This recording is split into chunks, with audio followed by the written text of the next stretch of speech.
Seringkali manusia baru menyadari, apa yang selama ini dikejar justru menghancurkan hal-hal paling berharga dalam hidupnya. Cerita ini mungkin akan membuat kita bertanya, apakah semua ambisi itu sepadan dengan apa yang akhirnya harus dikorbankan, sehingga melalaikan kita pada apa yang seharusnya kita jauhi.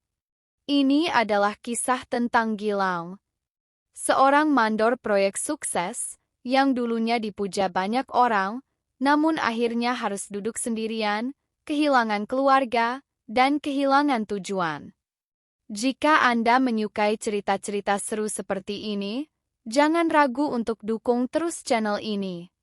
Dengan begitu, kalian tidak akan ketinggalan kisah-kisah yang penuh makna. Di balik tubuh kekar dan kulit yang gosong terbakar matahari, Gilang dikenal sebagai mandor yang sedikit galak tapi rajin.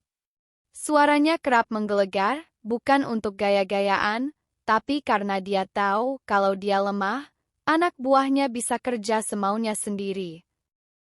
Pagi-pagi sekali, saat banyak orang masih melawan kantuk, dia udah berdiri di lokasi proyek, tangan menggenggam daftar pekerjaan dan mata awas mengawasi siapa yang telat datang.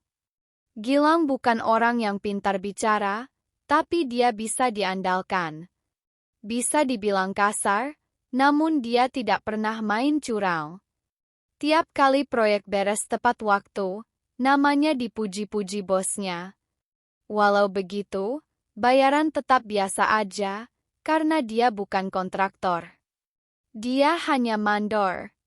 Walaupun sepulang kerja, badannya terasa capek, ia sempatkan bermain sama anak-anaknya meski cuma sebentar.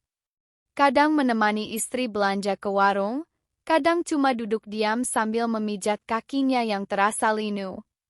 Hidupnya sederhana. Makan tidak mewah, motor pun masih butut. Tapi dia merasa cukup. Sampai suatu hari, hidup yang tenang itu mulai retak. Bukan karena musibah, tapi karena keberuntungan yang datang tiba-tiba dan diam-diam membawa racun tanpa Gilang sadari. Semua bermula dari tumpukan nota belanjaan semen, paku, dan kayu. Gilang, yang terbiasa mengurus pembelian bahan bangunan untuk proyek, tanpa sengaja memasukkan nomor undian dari salah satu merek semen yang sering dia pakai. Tanpa ia sangka, beberapa minggu kemudian, namanya diumumkan sebagai pemenang utama. Jumlah uangnya lumayan besar, tidak tanggung-tanggung, miliaran. Dalam sekejap, Gilang yang biasanya berkeringat di bawah matahari lantas menjadi pusat perhatian. Wartawan lokal datang ke lokasi proyek, mengambil fotonya berdiri di tengah karung-karung semen sambil tersenyum kaku. Orang-orang mulai memanggil dia Pak Gilang sang miliarder dadakan. Dan, anak buahnya yang dulu ngerokok bareng dia, sekarang mendadak sungkan. Awalnya dia bingung mau diapain uang sebanyak itu. Istrinya minta cukup untuk membeli rumah dan disimpan buat masa depan anak-anak. Tapi saran itu kalah cepat sama godaan yang datang bertubi-tubi. Ada teman lama yang tiba-tiba nongol mengajak bisnis. Ada calo properti yang nyodorin brosur tanah kafling. Ada juga kenalan baru yang ngajak ke tempat-tempat yang sebelumnya cuma bisa dia lihat dari luar, kafe mahal, klub malam, hotel bintang 5. Sayangnya, Gilang lupa diri. Gilang mulai merasakan rasa yang selama ini cuma numpang lewat di hidupnya, rasa jadi orang penting. Dihargai, dan mempunyai segalanya. Sayangnya, dia tidak sadar, hal itulah yang pelan-pelan menggerogoti kehidupannya. Perubahan itu tidak langsung kelihatan di minggu pertama. Tapi pelan-pelan, Gilang mulai jauh dari bayangan mandor yang dulu cuma punya 2 celana kerja dan 1 sepatu sobek. Dia beli mobil baru, bukan buat kebutuhan, tapi biar pas parkir di depan rumah ada yang bisa dibanggakan. Rumah kontrakannya direnovasi, lalu ditinggal begitu saja setelah dia beli rumah baru di kompleks elit. Gaya bicaranya juga berubah. Gilang yang dulu terbiasa berbicara dengan sederhana dan lugas, sekarang sok pakai istilah bisnis yang bahkan dia sendiri tidak paham sepenuhnya. Dia sering nongkrong sama orang-orang penghobi dunia gemerlap dan dunia malam. Istrinya mulai bingung, tapi lama-lama ia pun capek menasehati. Tiap setiang dia diingatkan soal anak-anak, soal rumah, soal hidup yang dulu damai, Gilang cuma anggap itu hanya omelan. Katanya, hidup itu harus berkembang, harus nyoba hal-hal baru, harus menikmati hasil kerja keras. Padahal semua ini bukan hasil kerja keras, tapi keberuntungan. Dan dia mulai lupa, kalau keberuntungan itu kadang lebih memabukkan. Yang paling sedih, dia tidak sadar kalau dia lagi mengambil langkah yang salah. Hidup yang ia susun dari gengsi, gaya hidup palsu, dan teman-teman yang cuma ada waktu saat ada maunya. Tapi waktu itu, Gilang belum sadar. Ia hanya melihat pantulan dirinya sendiri di spion mobil, sambil merasa akhirnya jadi orang hebat. Seiring berjalannya waktu, lingkungan Gilang berubah. Teman-temannya proyeknya dulu, yang tahu apa itu kerja keras, mulai jarang nongkrong bersama. Mereka merasa aneh dengan Gilang yang sekarang lebih sering datang dengan mobil mewah, tapi ngomongnya sudah tidak sama lagi. Mereka mulai merasakan, Gilang sudah berubah. Tidak cuma gaya hidupnya, tapi juga cara dia menilai orang. Dia mulai masuk ke dalam lingkaran orang-orang yang tidak punya moral. Teman-temannya yang baru sering mengajaknya keluar malam, ketemu orang-orang yang lebih kaya, ngopi di kafe mahal, dan berlagak seperti orang yang hidupnya sudah seutuhnya sukses. Lalu datang tawaran yang lebih menggiurkan, sebuah investasi besar yang katanya pasti untung. Gilang yang dulu tidak pernah begitu gampang percaya, kali ini dengan mudahnya mengikuti arus. Uang mulai mengalir keluar dan hasilnya, entah kenapa, tidak sesuai dengan yang dijanjikan. Gilang mulai cemas, tapi dia berusaha tenang, menganggapnya sebagai bagian dari perjalanan sukses. Namun, tekanan itu terus datang. Gilang tidak bisa lagi tidur nyenyak. Pikirannya terus dipenuhi rasa khawatir. Bisnis-bisnis baru yang dia masuki tidak menguntungkan, dan dia mulai jatuh ke dalam lubang yang lebih dalam. Bahkan, untuk menenangkan diri, dia mulai coba-coba hal-hal yang dulu tidak pernah terbayangkan. Di awal, cuma coba-coba rokok elektrik. Lalu, ada teman yang nyodorin pil kecil. Teman bilang itu buat relaksasi. Gilang yang awalnya ragu, lama-lama mulai terbiasa. Gilang mulai berubah, bukan cuma dari cara hidupnya, tapi juga dari cara dia memperlakukan orang lain. Dia jadi lebih kasar, lebih egois, dan makin tidak peduli sama istri dan anak-anaknya. Mereka yang dulu jadi prioritas, kini cuma jadi orang yang dia anggap sebagai gangguan.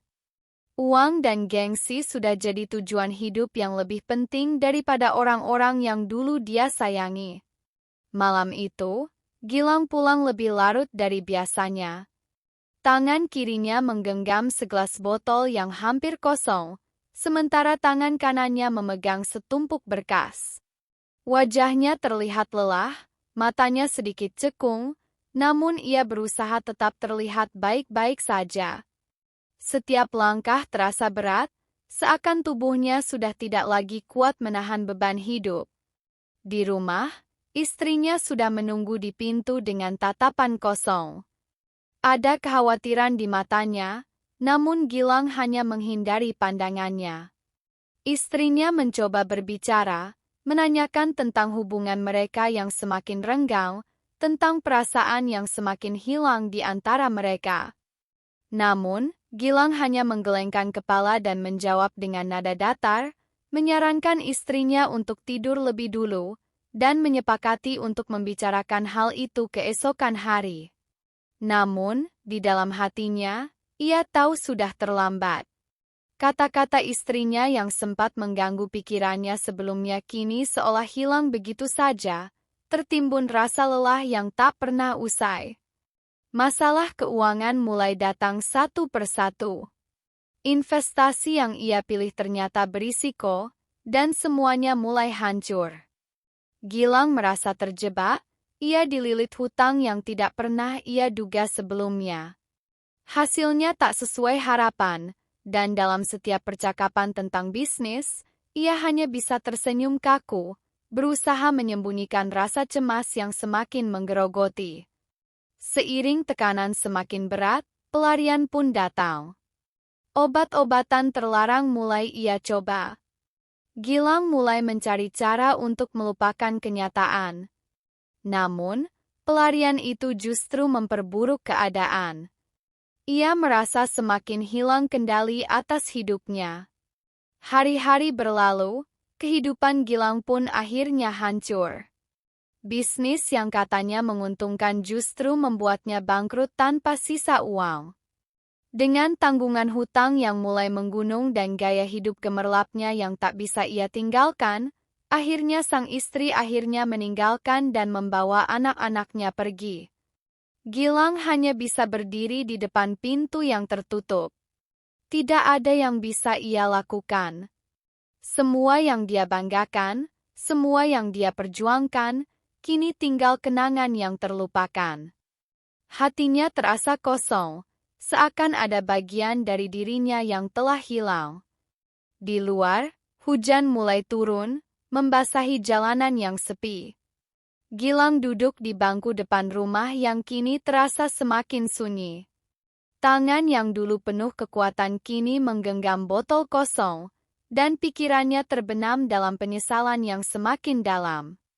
Semua yang ia raih, semua yang ia harapkan, hancur begitu saja. Ia menyadari, tak ada lagi yang tersisa. Hari-hari yang berlalu terasa seperti kabut yang tak pernah menghilang. Gilang semakin terperangkap dalam keheningan rumahnya yang kini kosong. Ia merasa dunia di sekelilingnya berjalan tanpa peduli padanya. Setiap pagi, ia terbangun dengan tubuh yang lelah, namun tak ada lagi semangat yang menggerakkannya. Kehidupan yang dulu penuh dengan impian dan harapan kini terasa seperti mimpi buruk yang tak kunjung berakhir. Anak-anaknya yang dulu selalu ia banggakan, kini jauh darinya. Istrinya yang dulu selalu ada di sampingnya, kini pergi dengan membawa semua kenangan yang pernah mereka bangun bersama. Gilang sadar bahwa ia telah kehilangan mereka semua, bukan karena nasib buruk, tapi karena keputusan-keputusan yang ia ambil tanpa mempertimbangkan matang-matang. Kehancuran tidak selalu datang dengan peringatan. Kadang, ia hadir perlahan, dari hal-hal kecil yang membuat kita terlena. Dan Gilang hanyalah satu dari banyak orang yang baru menyadari ketika semuanya sudah terlambat. Jika kisah ini memberikan sesuatu untuk direnungkan, jangan lupa untuk terus mengikuti channel ini. Masih banyak kisah-kisah penuh pelajaran yang akan kita bagikan.